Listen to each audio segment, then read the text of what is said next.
than normal. Then I'm gonna get back and I don't know. I need to like straighten up my office from my thrift haul.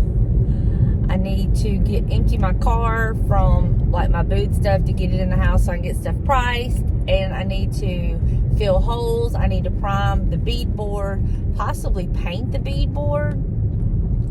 And that'll be another step done. It's not finished. Some of y'all were saying like, was asking if we were gonna like put a cap on it and chair rail and all that. Absolutely. We're just doing it in stages because I don't want James's entire weekend to be taken up with work.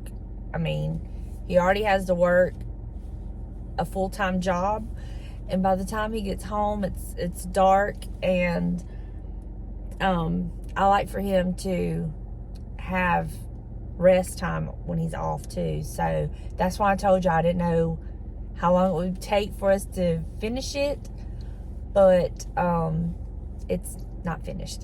We're gonna add battens, we're gonna add a chair rail, he's gonna frame out my kitchen window, and we still have to get a ladder so I can paint the other 2 walls in the kitchen. So yeah, it's gonna be a little bit, but this is real time here. I know that we see videos where it's start to finish in one 20-minute video, but this is real time. So, you know, just doing it as we can, as we have time, you know. So, and I'm still thinking about how I'm going to redo my decor on the wall. So, got a little bit to do yet. So, y'all just stay tuned. It's coming. It's getting there. It's getting there. All right. I've already had my coffee. I've already made my bed. I stripped it, put fresh sheets, made the bed, got sheets washed, and they're in the dryer.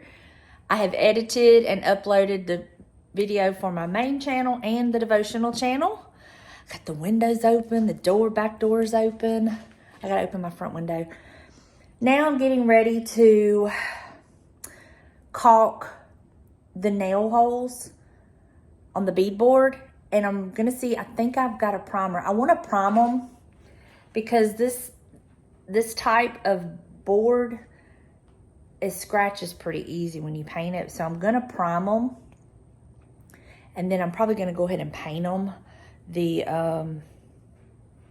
caramelized onion color. I was talking to James last night, and we are going to frame out the window inside and around it. I found some pictures on Pinterest I sent him. He said we can do that. We still have the battens to put on there. We still have the trim inside the battens. We have the chair mold to still put on there. But I want to paint all those pieces individually, and then I can just touch them up once we get them on there. And then all I have is these 2 walls to paint. I don't have to finish painting the living room wall. It blended perfectly, so I don't have to do that. So yeah, I'm just gonna get my caulk, see if I have some primer, and start painting some more. This will be easy. I say that every time, don't I?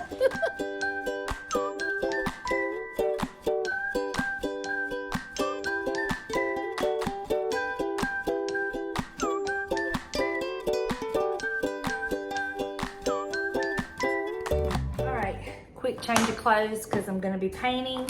I do have some primer, and this is almost full, so I'm thinking it's gonna do exactly what I need. And this is one step I did not do under my bar that I really wish I would have done, so that's why I'm doing this extra step.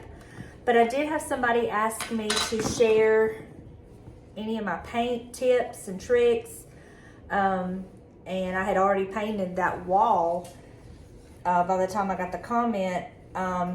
So I just thought I'd share a little bit with y'all now.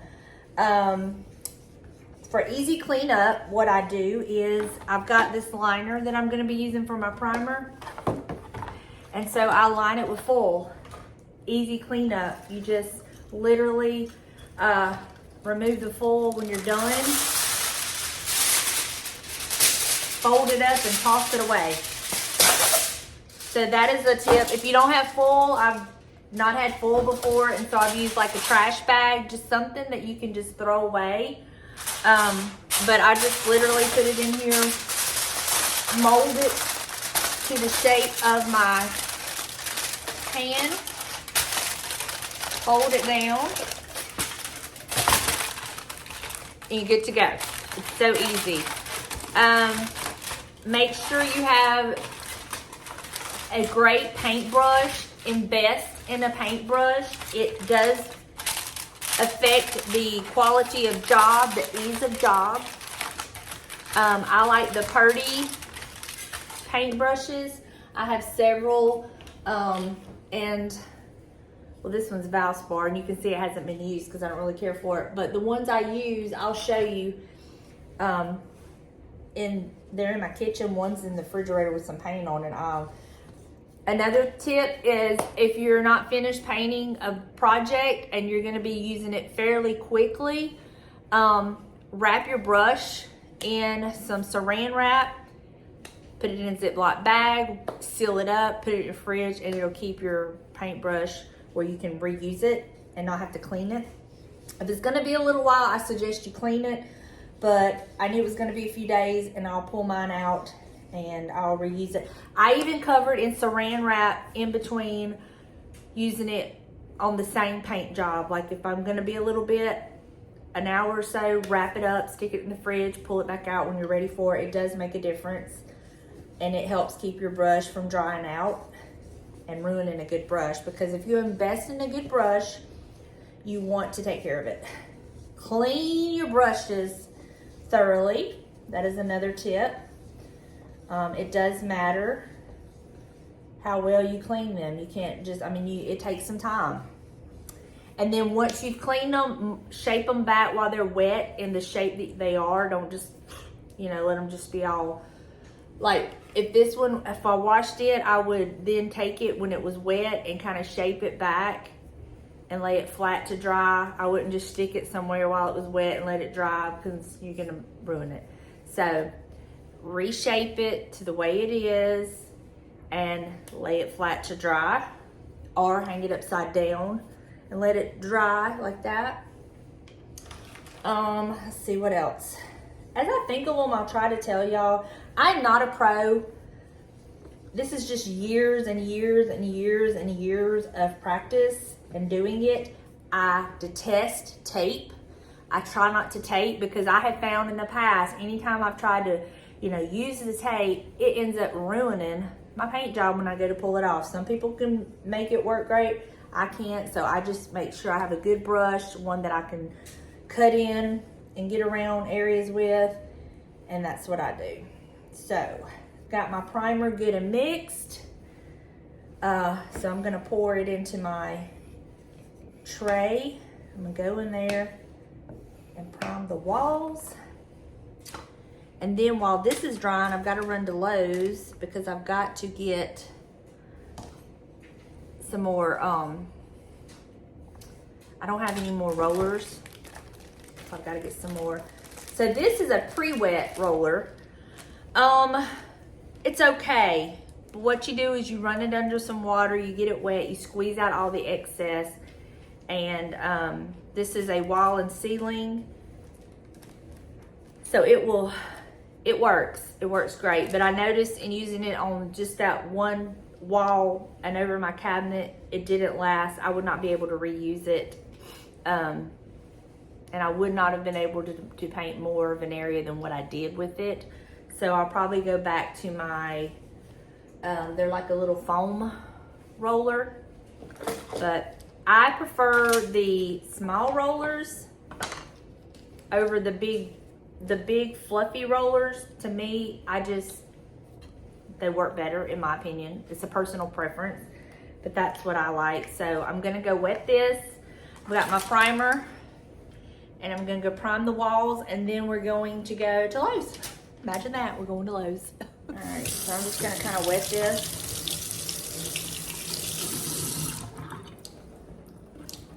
Squeeze out all the excess.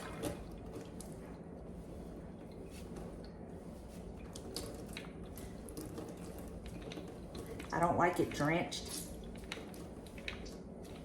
I even take a paper towel and kind of get some of the, so it's just damp.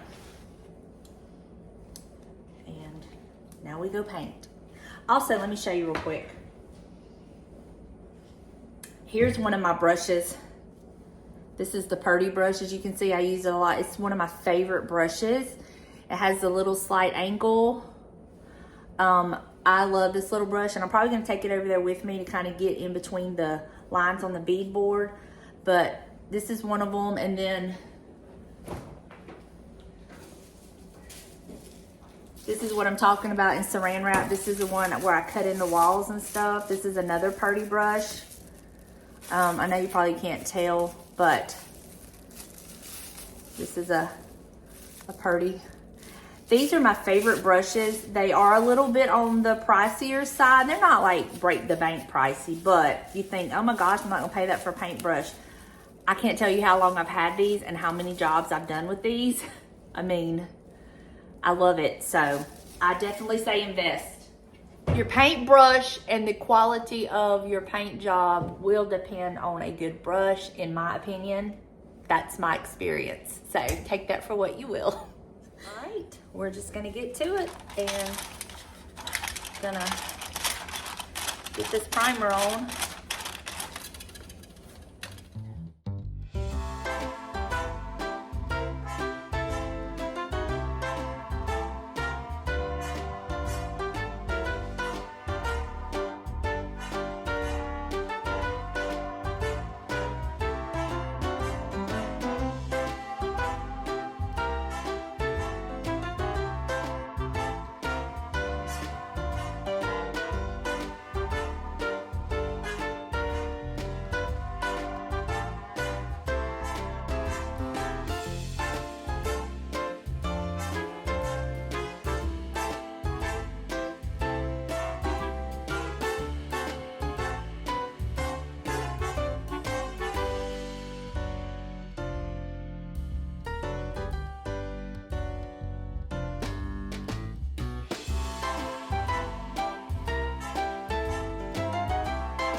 All right, I'm back from Lowe's. I got these this time, the little, hold on.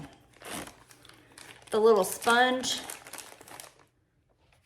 roller thing. I got that this time. I've got my paint here. This is what I had when we did the hallway. This is the one they mixed by mistake, the gallon instead of the quart like I had requested, so it worked out fine. And just needs, I mean, I have like 3/4 of a gallon of paint left. Just needs a good stir. And you're gonna think, my goodness, that looks exactly like the wall color. No, it really doesn't. Once it gets on there and gets dry, it dries a little bit darker. Not much, but a little bit. Just enough to add that little bit of dimension without being overpowering, in my opinion. I'm gonna get this stirred really well, and then I'm gonna do my same little technique with my aluminum foil, because here's the primer one. Look, all I had to do was just, I poured what I could back in the can, and then this is how I discard it. So that works out perfectly. But this just needs, I'm gonna have to stir this for a little while to make sure it's good and stirred up.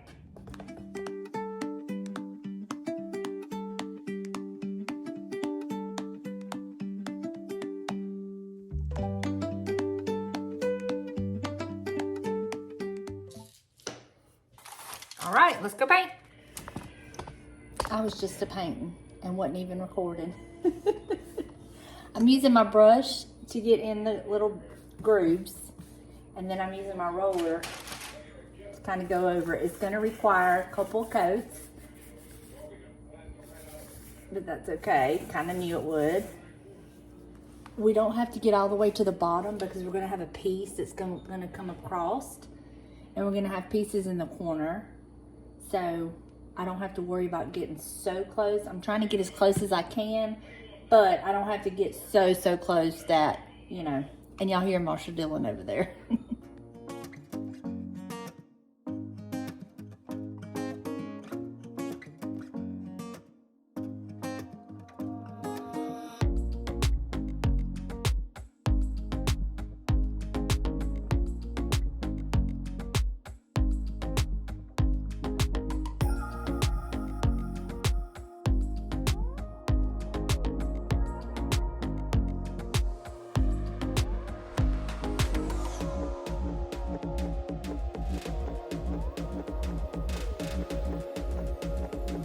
Okay, the next phrase is done. It's a slight difference, not drastic. There you can see what I'm talking about. It's a little bit different, just a shade darker. And it will have the chair rail. We're gonna have battens. It's gonna look good. It's gonna look just like the hallway. I love it. But this part is done. You can see right here the difference in the color because I got some on the wall, but that's okay. I tried to wipe it off, but I couldn't see it when it was wet, but it dries darker. But the board, we're gonna have a wide a wide board here. This window's gonna be trimmed out with white. I'm gonna do the trim in white. I'm gonna go ahead and paint all the trim baseboards and everything once this part's done and everything is done. But here's what she's looking like. I know this is not for everybody, but I love it, and I say do what makes you happy in your own home. This color is called Caramelized Onion. I could not find the swatch yesterday. I was trying to get some, that's the tone difference right there in the light.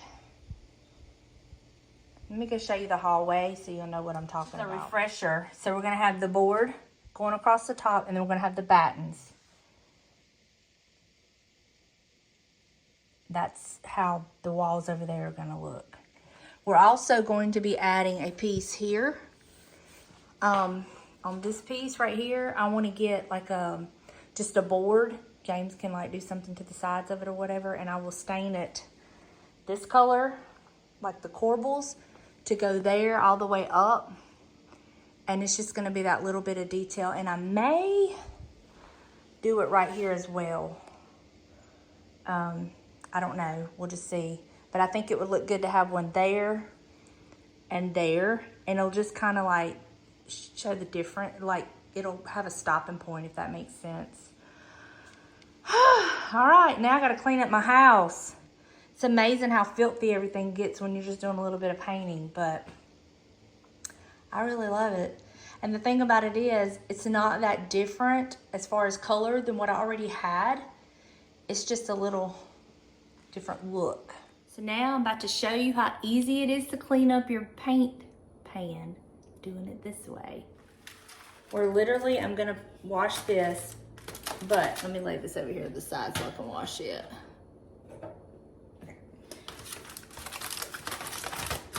This is the easiest cleanup you'll ever do. The easiest.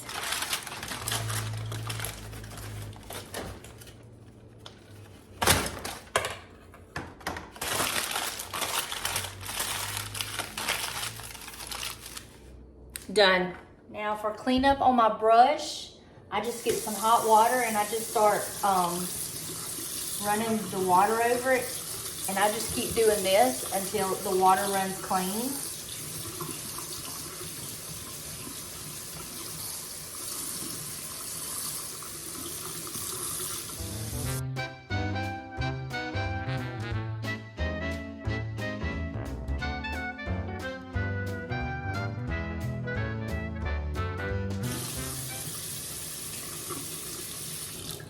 And remember I said to make sure you get all the water out and reshape it to its original shape. This is what I'm talking about. I'm gonna squeeze as much water out as I can, and I'm just gonna make sure it's back to its normal shape. And then what I do is I just kind of, I don't know if y'all can see, but I just kind of put it over here into my drain, let it hang over the sink, and it drip dries. I mean, nothing comes out of it, but it's a way to dry it without messing up the bristles. I'm not saying I do it the right way. I'm just showing you how I do it, and this has always worked for me. So you do you, and yeah. So now I got to get busy cleaning.